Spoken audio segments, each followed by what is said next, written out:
আসসালামু আলাইকুম রহমতুল্লাহ। আমি ইঞ্জিনিয়ার রবিউল ইসলাম, সবাইকে ওয়েলকাম করতেছি। আসলে গতকালকে একটা ঘটনা আমাকে খুবই ব্যথিত করেছে। সেটা হচ্ছে যে সেন্টারিং ফেল করে একটা কাস্টিংরত স্ল্যাব ক্লাপস করেছে।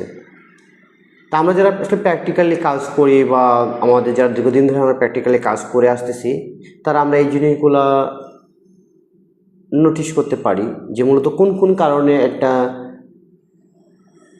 স্ল্যাব ক্লাপস করতে পারে সেন্টারিংয়ের ফেলিংয়ের কারণে। তা আমি মূলত কয়েকটা ধাপ এগুলো বলতে যাচ্ছি। যে মূল যে বিষয়টা আমি প্রথমে বলতে যাচ্ছি যে আমরা বর্তমানে ম্যাক্সিমাম কিন্তু সবাই স্টিল শাটার ইউজ করতেছে। স্টিল শাটার ইউজ করার উপকারিতা হচ্ছে যে এটা দীর্ঘদিন ধরে ইউজ করা যায়, প্লাস হচ্ছে যে প্রপসগুলো শক্তিশালী থাকে। বাট আমরা যখন বাঁশ কাঠ ইউজ করি, বিশেষ করে শাটারিংয়ের ক্ষেত্রে, সেক্ষেত্রে যে সমস্যাগুলো হয় এটার মূল কারণ, এটার কারণেই মূলত হচ্ছে যে আমাদের কাস্টিংগত যে স্ল্যাবগুলো বা সেন্টারিংগুলো ফেল করে, এটার কারণেই। কী জন্য ফেল করে আমি একটু আপনাদের বলতে চাই যে এটা কয়েকটা কারণ হতে পারে। তার মধ্যে মূলত ফার্স্ট যে কারণটা আমি বলবো সেটা হচ্ছে যে আমাদের তদারকি। আমরা যখন ছাদ কাস্টিংয়ের আগে আমরা যখন লেভেল চেক করতে যাই, তখন যদি আমরা যারা ইঞ্জিনিয়ার আছে তারা ছাদের উপরেই থাকে, ওইখান থেকে লেভেল চেক করে।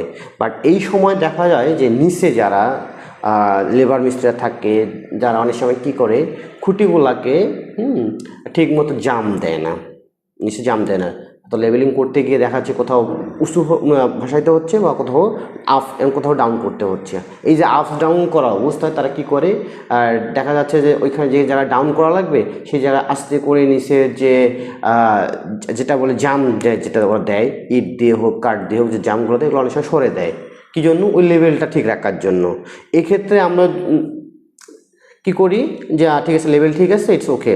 বাট এই যে সে যে জামটা খোলায় ফেললো বা ঠিকমতো খুঁড়িটাকে শক্ত করে আটকাইলো না, এটা একটা কারণ হতে পারে।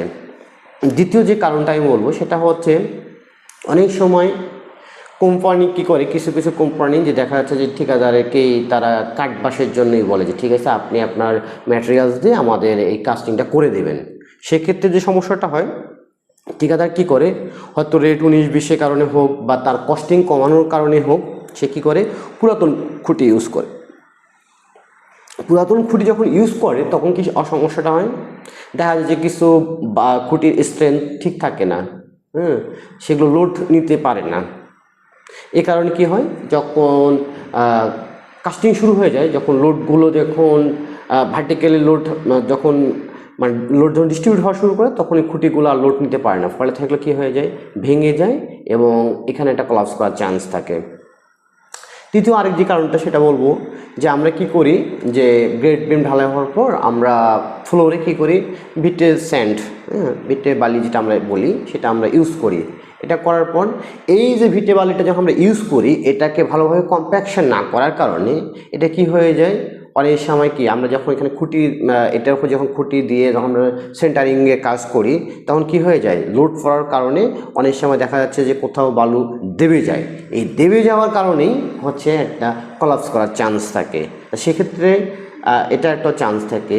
আর অন্যটা হচ্ছে যে আরেকটা কারণ আমি বলতে চাচ্ছি, সেটা হচ্ছে যে খুঁটি অ্যাটলিস্ট খুঁটি যদি 2.5 থেকে 3 ফিট পর পর যদি বাঁশের খুঁটিগুলো তারা ইউজ না করে, যদি আরও লম্বা ডিস্টেন্সে খুঁটিগুলো ইউজ করে, এবং খুঁটিগুলো যদি সে নর্মাল খুঁটি হয়, যদি পুরাতন খুঁটি হয়, সেক্ষেত্রে একটা কলাপস করার চান্স থাকে।